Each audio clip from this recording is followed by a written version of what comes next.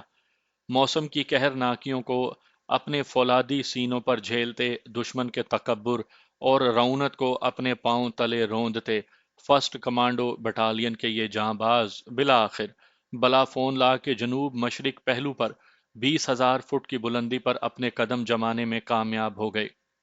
Pakistani post کے بالمقابل بلا فون لا کے شمال مشرق پہلو پر بھارتی فوج کی جو پوسٹ موجود تھی اس کی اونچائی 19,000 فٹ تھی۔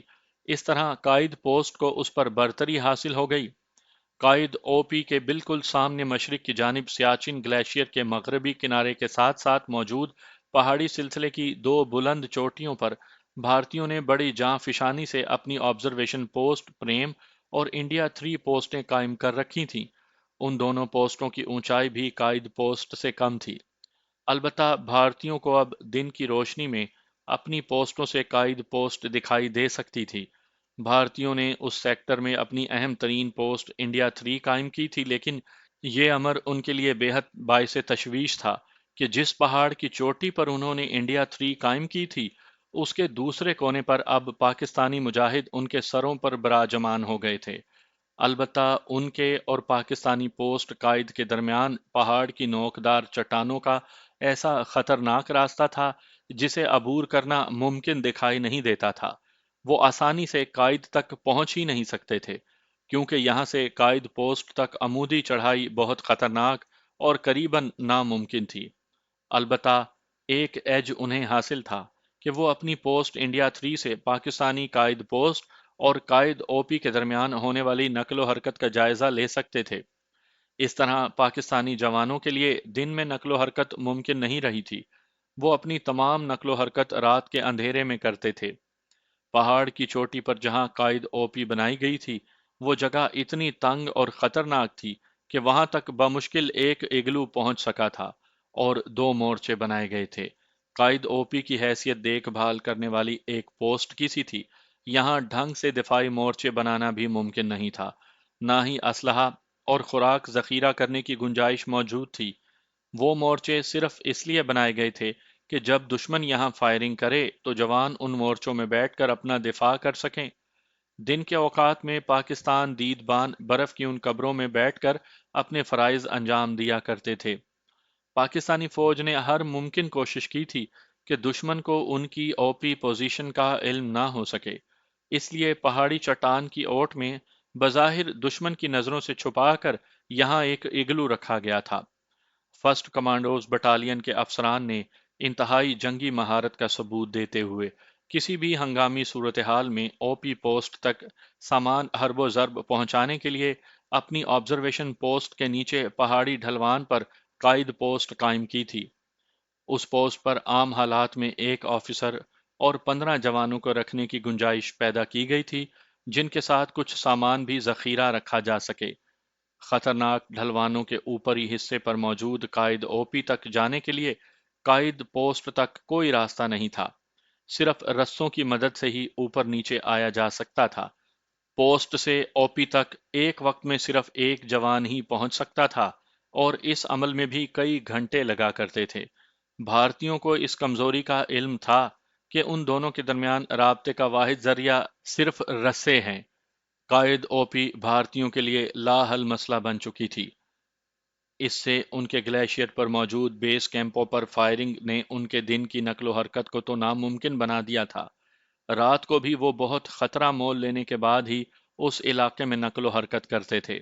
بھارت کے ٹرانسپورٹ جہاز اس سے پہلے ان کی پلٹونوں کے نزدیک سامان رسد گرایا کرتے تھے، لیکن اب یہاں پر جہازوں کی ٹرانسپورٹ ممکن ہی نہیں رہی تھی، کیونکہ ان کے تمام ڈراپ زون قائد پر موجود او پی کی عقابی نظروں میں رہتے تھے، اور ان کے لیے اب اس ڈراپ زون میں گھسنا ہی پاکستانی توپ خانے نے ناممکن بنا دیا تھا۔ ایک روز بھارتیوں نے بالآخر تنگ آ کر اپنا ڈراپ زون تبدیل کر لیا۔ نئے ڈراپ زون بھارتی پوسٹوں سے بہت دور تھے، جہاں سے سامان اٹھا کر بھارتی پوسٹوں تک پہنچانا بھارتیوں کے لیے عذابناک مشقت کی حیثیت رکھتا تھا۔ یہی صورتحال سیالہ کی تھی۔ یہاں بھی بھارتی فوجیوں کے لیے راشن اور ایمونیشن لے جانے والے پورٹر اور فوجی قائد پر موجود او پی کی زد میں رہتے تھے اور ان پر انتہائی کارگر فائر گرایا جاتا تھا۔ بھارتیوں کے لیے پریشانی کی بات یہ بھی تھی کہ ابھی تک وہ اس قائد او پی کا سراغ نہیں لگا سکے تھے جہاں سے ان کے سروں پر قیامت ٹوٹا کرتی تھی۔ ان کی اب ہر ممکن کوشش یہی تھی کہ جیسے بھی ممکن ہو اس او پی پوسٹ کا سراغ لگا کر اسے تباہ کریں۔ محاذ کی تازہ ترین رپورٹ جنرل سندر جی کے سامنے دھری تھی اور وہ رات دیر گئے تک اس کا مطالعہ کرنے کے بعد اب گہری فکر میں مبتلا دکھائی دے رہا تھا۔ جنرل سندر جی کو اس بات کا علم تھا کہ پنجاب کی شورش میں اس کی فوج نے کوئی خاص نیک نامی نہیں کمائی۔ جنرل اروڑا نے سن 71 میں 7 ڈویژن فوج کے ساتھ مشرقی پاکستان پر حملہ کر کے متوقع نتائج حاصل کر لیے تھے، جبکہ 13 سال بعد سن 84 میں بھارتی فوج نے ایک مارکا مارا۔ بھارتی جرنیلوں نے 7 ڈویژن فوج اپنے ہی ملک کے 2 صوبوں پنجاب اور ہریانہ پر چڑھا دی۔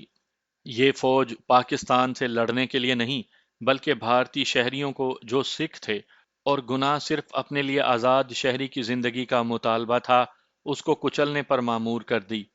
جنرل سندر جی کے پاس موجود محتاط ترین اندازوں کے مطابق اس جنگ میں جو بھارتی فوجیوں اور شہریوں کے درمیان لڑی گئی تھی، بھارتی فوج کے 250 سے زائد افسران سکھ دہشت پسندوں کے ہاتھوں مارے گئے۔ بھنڈراوالا کو مارنے کے لیے بھارتی فوج کے ٹینکوں کو دربار صاحب امرتسر میں داخل کرنا پڑا۔ اس صورتحال کے نتیجے میں ہندوؤں کے خلاف کبھی نہ ختم ہونے والی نفرت نے سکھوں کے دلوں میں جنم لیا۔ اس نفرت نے بالآخر بھارتی وزیر اعظم مسز اندرا گاندھی کو بھی نگل لیا اور وہ سیاچن کے ذریعے شاہراہ ریشم تک پہنچنے کا خواب اپنی آنکھوں میں سجائے پرلوک سدھار گئیں۔ مسز اندرا گاندھی اپنے ذاتی باڈی گارڈز کے ہاتھوں قتل ہوئیں تو شمال مغربی بھارت کا بڑا حصہ فرقہ وارانہ فسادات کی لپیٹ میں آ گیا۔ بھارتی جرنیلوں کو بادل نخواستہ اپنی فوج کی ایک انتہائی طاقت کو اندرونی سلامتی کے لیے معمور کرنا پڑا۔ البتہ بھارت کے تمام یعنی 11 ڈویژن اس کام پر نہیں لگائے گئے تھے۔ 2 ڈویژن تو معمول کے مطابق شمال مشرق میں موجود تھے، جبکہ کچھ برگیڈ جموں کشمیر کی اندرونی سلامتی کے لیے وہاں ڈیرے جمائے بیٹھی تھیں۔ دہلی میں ان دنوں تقریباً 3 ڈویژن فوج تعینات کی گئی تھی، اور دہلی کے شہریوں نے تب یہ منظر بھی دیکھ لیا کہ وسطی ہند میں مقیم BMP-1 انفینٹری ڈویژن کی بختر بند گاڑیاں دہلی کے گلی محلوں میں شر پسندوں کا تعاقب کر رہی تھیں۔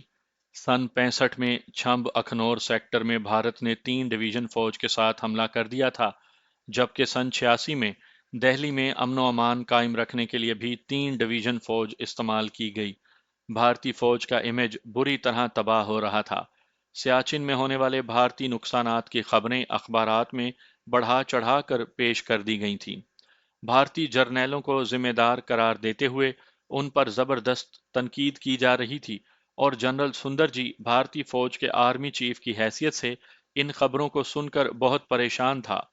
وہ ایک پیشہ ور فوجی کی حیثیت سے تاریخ میں اپنا نام لکھوانا چاہتا تھا، لیکن یہاں آئے روز کوئی نہ کوئی بدنامی اس کے ماتھے کا جھومر بن جاتی تھی۔ قائد پوسٹ کے قیام اور بھارتیوں پر ہونے والے حملوں کے بعد سیاچن میں بھارتی فوج کی مخدوش حالت کے افسانے زبان زد خاص و عام ہو رہے تھے۔ بھارتی یونٹوں میں سیاچن سے آنے والے زخمی اور ہلاک شدگان بددلی پھیلا رہے تھے۔ پاکستانی فوج بظاہر کم تربیت یافتہ اور پہاڑی خصوصاً برفیلے میدانوں میں جنگ کا کوئی تجربہ نہ رکھنے والی فوج جان کر بھارت نے سیاچن میں ایڈونچر کا خطرہ مول لیا تھا، لیکن یہاں تو گنگا ہی الٹی بہنے لگی تھی۔ سیاچن اب بھارتیوں کے لیے برف کی اندھی قبر بن گیا تھا۔ پاکستانی جرنیلوں نے انہیں تاریخ کا بدترین سبق سکھایا تھا۔ انہوں نے اس کامیابی سے لاجسٹک جنگ لڑنی شروع کی تھی کہ بھارتیوں کو چھٹی کا دودھ یاد دلا دیا۔ بھارتی فوجیوں کی اموات پاکستانیوں کی گولیوں سے کم اور موسم کی شدت سے زیادہ ہونے لگی تھی۔ پاکستانی فوج کے افسران بڑی ہوشیاری سے بھارتیوں کو ان کے برفیلے مورچوں میں قید کرنے کے بعد ان پر رسد اور رسل و رسائل کے راستے بند کر کے ان مورچوں کو ان کی قبروں میں تبدیل کرنے لگے تھے۔ ہر آنے والی لاش بھارتی فوج کے مورال کو گرا رہی تھی۔